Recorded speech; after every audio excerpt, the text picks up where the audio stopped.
अगर रात के 2 बज रहे हों, कोई बड़ी मुसीबत में हो, फोन घुमाया पुलिस को और सामने से जो आवाज आई वो किसी इंसान की नहीं बल्कि एक मशीन की है। सुनने में थोड़ा अजीब और डरावना लगता है ना? हाँ, बिल्कुल किसी साई-फाई फिल्म जैसा लगता है। सही कहा। पर आज 1 मई 2026 के इस डीप डाइव में हम यही समझेंगे कि ये अब कोई फिल्म नहीं है। आज हमारे पास कई दिलचस्प रिपोर्ट्स हैं। हम देखेंगे कि कैसे एआई प्रशासन का मैनेजर बन रहा है, बैंकिंग में कैसे बड़े बदलाव आ रहे हैं और उधर ग्लोबल ऑयल मार्केट में क्या भूचाल आया है। और ये सारे जो अलग-अलग स्रोत हैं ना, वो एक ही तरफ इशारा कर रहे हैं।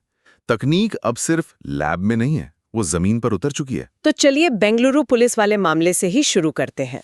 मतलब उन्होंने नम्मा 112 इमरजेंसी सर्विस में एआई लगा दिया है, तो अगर कोई घबराहट में फोन कर रहा है तो क्या मशीन सच में? हाँ, वही लोगों को लगता है कि फैसले मशीन लेगी, पर असल में एआई यहाँ सिर्फ एक ट्रांसलेटर या कह लें कि रैपिड रिस्पॉन्डर का काम कर रहा है। अच्छा, मतलब वो खुद पुलिस नहीं बन गया है। बिल्कुल नहीं।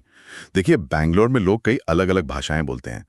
एआई बस कॉलर की बात को तुरंत प्रोसेस करके ऑपरेटर को स्क्रीन पर दे देता है, क्योंकि इमरजेंसी में तो हर एक सेकंड कीमती होता है ना। ट्रिगर तो अभी भी इंसान के ही हाथ में है। ओहो, तो मतलब सिर्फ स्पीड बढ़ाने के लिए इस्तेमाल हो रहा है।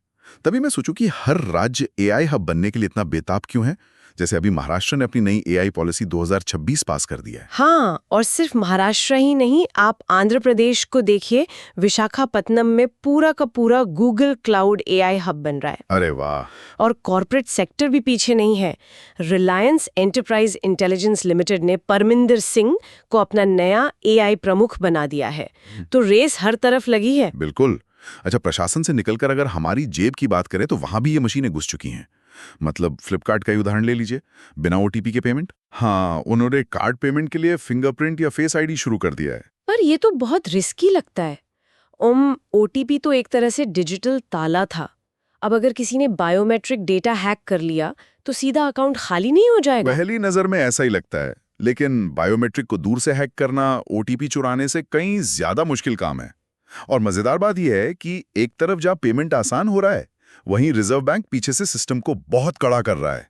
अच्छा, रिजर्व बैंक क्या कर रहा है? उनका एक नया मिशन सक्षम चल रहा है, और सबसे बड़ी बात, अप्रैल 2027 से वो ईसीएल यानी एक्सपेक्टेड क्रेडिट लॉस मॉडल ला रहे हैं। ये ईसीएल क्या बला है? मतलब आसान भाषा में तो समझाएंगे। हुआ क्या कि अभी तक बैंक तब जागते थे जब लोन असल में डूब जाता था। ईसीएल के बाद उन्हें डेटा देखकर पहले ही भापना होगा कि कौन सा लोन डूबने वाला है। ओहो, मतलब नुकसान होने से पहले ही उसकी भरपाई का पैसा अलग रख लो। एकदम सही। सिस्टम झटके के लिए पहले से तैयार रहेगा। और इसी स्मार्टनेस का एक और हिस्सा है चेक ट्रंकेशन सिस्टम या सीटीएस। हाँ, सीटीएस। अब तो पेपर वाले चेक ट्रकों में भरकर एक बैंक से दूसरे बैंक जाते नहीं, बस फोटो खींचिए और क्लियर। बिल्कुल। ईपीएफओ का ई प्राप्ति प्लेटफॉर्म भी तो इसी दिशा में एक कदम है। सारा कागजी काम खत्म। सही बात है। अच्छा, अब थोड़ा इकोनॉमी से बाहर ग्लोबल जियोपॉलिटिक्स की तरफ आते हैं। सबसे बड़ी और चौंकाने वाली खबर यूएई की है। ओपेक और ओपेक प्लस से उसका बाहर होना। हाँ, ये बहुत बड़ा रणनीतिक बदलाव है। वही तो, मतलब जो फाउंडिंग मेंबर है वो अपना ही क्लब क्यों छोड़ रहा है? इसका तो पेट्रोल की कीमतों पर सीधा असर पड़ेगा। असर तो पड़ेगा। देखिए, ओपेक का काम है तेल का उत्पादन रोककर कीमतें बढ़ाना, पर यूएई को अपना भविष्य सुरक्षित करना है। वो चाहते हैं कि अभी जितना हो सके तेल बेच लें और उस पैसे को दूसरे सेक्टर्स में लगाएं। अच्छा, मतलब कोटा सिस्टम उन्हें रोक रहा था। बिल्कुल। तो उन्होंने अलग होने का ही फैसला कर लिया।